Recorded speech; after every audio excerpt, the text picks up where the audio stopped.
नमस्कार। आज मिथुन राशि पर चर्चा है और मिथुन राशि वालों के लिए एक ऐसी परिस्थिति जो 1 अगस्त से 2 छाया ग्रह राहु और केतु महाराज के नक्षत्र परिवर्तन से आरंभ होगी। और एक जो समस्या जिस परिस्थिति से या विकटता से आप जूझ रहे थे, देखिए मैं थोड़ा सा उसका वृत्तांत आपको बता दूं। ये किस प्रकार से परिस्थिति ने आपको जकड़ा होगा। आपके लिए एक प्रकार से जो आपका क्रम है, क्रम जिसको कहा जाता है, मूवमेंट को लेकर के है, प्रयास को लेकर के है, उस दिशा में बढ़ने को लेकर के है जहाँ व्यक्ति को अपने जीवन का लक्ष्य निर्धारण करने पर सफलता प्राप्त होती है। ऐसा प्रयास, ऐसा पुरुषार्थ, ऐसी मेहनत आपकी कहीं ना कहीं बर्बाद हो गई थी या वो बंधी हुई थी। बंधने का मतलब हुआ आप कुछ भी कर नहीं पा रहे थे। सब कुछ आपको पता है कि ऐसा करने से मेरी परिस्थितियाँ ठीक हो जाएंगी, परंतु परिस्थितिवश, धन के अभाव में या शारीरिक अक्षमता के कारण, मतलब आलस्य है, रोग है या किसी भी और परिस्थिति से आप अपना कार्य को आगे नहीं बढ़ा पा रहे थे। तो बांधा हुआ आप अपने आप को महसूस कर रहे होंगे। दूसरा, भाग्य का साथ भी नहीं मिल रहा होगा। और भाग्य के साथ ना मिलने का मतलब हुआ हमें कोई भी कहीं से हेल्प नहीं है, कोई मदद नहीं है, क्योंकि प्रत्येक कार्य हमेशा पुरुषार्थ के दम पर ही नहीं होते हैं, जोश और मेहनत के साथ ही नहीं होते हैं। कई बार मदद की, हेल्प की, मोटिवेशन की, या हमें जो है हमें आगे बढ़ने के लिए कोई पुश एंड पुल, मतलब हमें जो कोई प्रेरित करे, ऐसी परिस्थितियां भी चाहिए होती हैं। तो वो सभी आपके यहाँ पर लैक थी, मतलब वो चीज़ें नहीं मिल रही होंगी। उसके अभाव में आपकी परिस्थितियां यथावत, मतलब कष्टप्रद में है तो कष्ट में ही है, कोई ग्रोथ नहीं है। हर प्रकार से आप जो है अपने आप को कमज़ोर अवस्था में पा रहे थे और कहीं ना कहीं बदनामी के योग बने हुए थे। कहीं ना कहीं आप ऐसे महसूस कर रहे थे कि जो है आपका कार्य आपको रिवॉर्ड नहीं दे रहा है। अब जब कार्य रिवॉर्ड नहीं दे रहा है तो इसका मतलब हुआ कि आपके जीवन में जो खुशियों की, कहते हैं कि चाबी है, वो कहीं गुम हो गई थी। तो ये परिस्थितियाँ, जो खुशियाँ कहीं गुम हो गई हैं, आपको कुछ मिल नहीं रहा है, अब उससे बाहर निकलने का समय भी यहाँ से यही 2 ग्रह, छाया ग्रह प्रशस्त करेंगे। और इनके यहाँ से निकलने का मतलब हुआ, पहला, आपके प्रयास में, आपके एफर्ट्स में गति प्रदान होगी। उसका कारण है कि राहु महाराज धनिष्ठा नक्षत्र, मंगल के नक्षत्र में जाएंगे और ये आपका वृश्चिक नमांश है, जो आपका छठा भाव है, जो कार्य क्षेत्र की बात करता है, करियर जॉब की बात करता है। और ये मंगल का नक्षत्र है। मंगल की जो है वो एनर्जी जो होती है वो अग्नि है। जो पंच महाभूतों में अग्नि तत्व को मंगल महाराज निर्धारण करते हैं। और वही राहु और शनि महाराज के पास जो है वो वायु तत्व निहित है, इसीलिए मूवमेंट है राहु शनि के द्वारा। इसीलिए फिलॉसफिकल, या इसीलिए जो है वो बुद्धि कार्यों में इन दोनों ही प्लैनेट्स की बहुत बड़ी भूमिका रहती है। अब अग्नि को जब वायु तत्व मिलेगा तो वो प्रज्वलन होता है, उसका दहन जो है यहाँ से बढ़ जाता है चीज़ों का। और एक प्रकार से दावानल के समान, या एक प्रकार से अग्नि का जो मुख्य रोल रहता है वो होता है भस्म करना चीज़ों को, जो जो व्यर्थ है, जो फजूल है, जो बर्बाद है, उसको जला करके डिटॉक्सिफाई करना, प्रकृति में बैलेंस को स्थापित करना, ये अग्नि तत्व का काम है।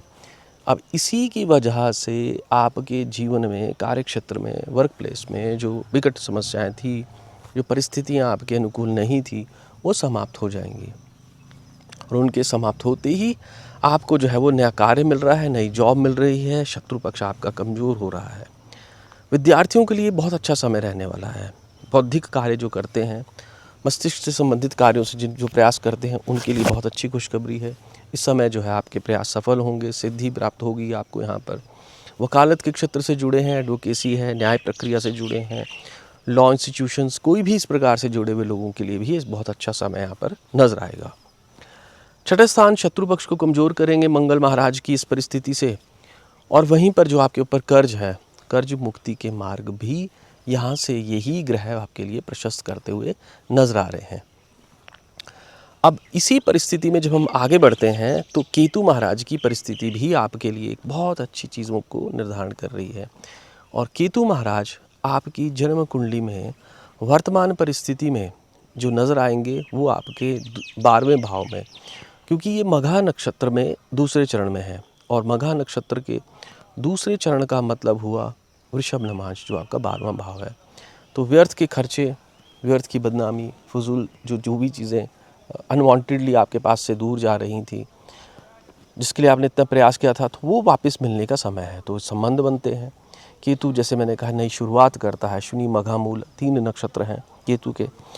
और वृषभ नमांश संबंध की बात करता है, रिलेशनशिप की बात करता है, फूड की बात करता है, मिडोज़ की बात करता है, चारागाह, हरियाली, खुशहाली। और यहाँ प्रजनन की बात भी होती है, क्योंकि इसका सिंबल बुल है। तो यहाँ कुछ नई शुरुआत केतु महाराज के द्वारा आपके संबंधों में होगी। रिलेशनशिप कोई नया बनेगा। आपके जो है वो फजूल के खर्चे, फजूल की जो बदनामी है, जो व्यर्थ का झंझट है, झमेला है, वो कहीं ना कहीं समाप्त होता हुआ नजर आ रहा है। और 12वें भाव के केतु नवांश परिस्थिति में ये भी आपको एक प्रकार से सिद्धि की ओर ले जाता है, जिसको आध्यात्मिक जगत में सफलताएं हैं, स्पिरिचुअलिज्म में मोक्ष प्राप्ति, इस प्रकार के भावों से दर्शित किया गया है। 12वें भाव का केतु इस जन्म का अंतिम समय का जो व्यक्ति को जो है मोक्ष मिलता है, कर्मों की गति समाप्त हो जाती है, कर्म जो है वो ख़त्म हो जाते हैं, तो उसको लेकर के रहता है। तो यहाँ आपके जीवन में कुछ नई शुरुआत होनी है। जो पुराना हो गया वो ख़त्म हो गया, एक नया यहाँ से आयाम, नया प्रयास यहाँ से आपका बढ़ेगा। केतु महाराज आपके लिए ये परिस्थितियाँ खड़ी करते हुए नजर आएंगे। और इसी गोचर में, क्योंकि आपके दूसरे स्थान में आप देखिएगा विशेष तौर पर आपका जो धन स्थान है, उस स्थान पर बृहस्पति महाराज उच्चता को प्राप्त लिए हुए हैं। और उच्च के बृहस्पति का मतलब हुआ आपको धन से, कुटुंब से, आपकी वाणी से, आपके जो कहा जाता है कि भाव भंगिनाओं से, तो ग्लैमर वर्ल्ड से जुड़े हुए लोगों के लिए बहुत अच्छा है। और उसके अलावा जो हम अपने क्रिएटिविटी से जुड़े हुए जितने भी लोग होते हैं, उनके लिए भी ये समय बहुत अच्छा रहने वाला है। आपके जीवन में कहीं ना कहीं आपके प्रयासों से, आपके एफर्ट से आपको लाभ प्राप्त होने वाला है। और इसी गोचर की जो परिस्थिति है, क्योंकि कुछ दिनों के लिए बृहस्पति महाराज के साथ बुध महाराज का मिलन भी है, तो ये 5 अगस्त से लेकर के 20 अगस्त तक के बीच में आप अगर लॉटरी में, शेयर मार्केट में, स्पेकुलेशंस में धन लाभ कमाना चाहते हैं, तो उसके लिए प्रयास कीजिए। आपके ये प्रयास सफल होंगे, सिद्ध होंगे, क्योंकि बुध और बृहस्पति भी उच्चता को प्राप्त है। तो अचानक धन लाभ की परिस्थितियाँ बनेगी। कुटुंब परिवार से जो आपको छोड़ करके चला गया था, वो वापस आएगा, ये आपको यहाँ दिला रहे हैं। और वहीं राहु महाराज वृश्चिक नमांश में बहुत उत्तम परिस्थिति बनी हुई है। तीसरे स्थान में विराजमान केतु महाराज आपके प्रयासों को बल प्रदान करेंगे। आपकी मूवमेंट, आपकी गति, आपके एफर्ट्स यहाँ से बढ़ते हुए नज़र आएंगे। तो अब आपको कार्य के लिए बिजी हो जाए, ऐसी परिस्थिति यहाँ पर नज़र आ रही है। देखिए, अब आपको कुछ विशेष उपाय भी समय करने चाहिए, क्योंकि बृहस्पति महाराज जो हैं वो दूसरे स्थान में आपके मौजूद हैं। और दूसरा स्थान जो होता है हमारी जन्म कुंडली का भोजन का स्थान है, कंजम्पशन का हाउस है।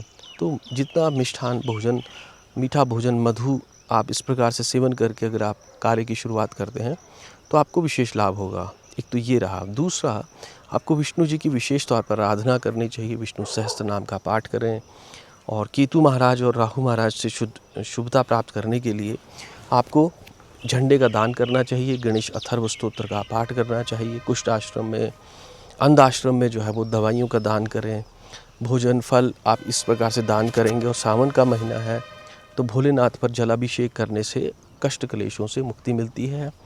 शारीरिक और मानसिक तौर पर जो है वो डिटॉक्सिफिकेशन होती है। जो भीतर का हलाहल है, जो जहर है, वो समाप्त हो जाता है। तो ये आप प्रयास करें। धन्यवाद।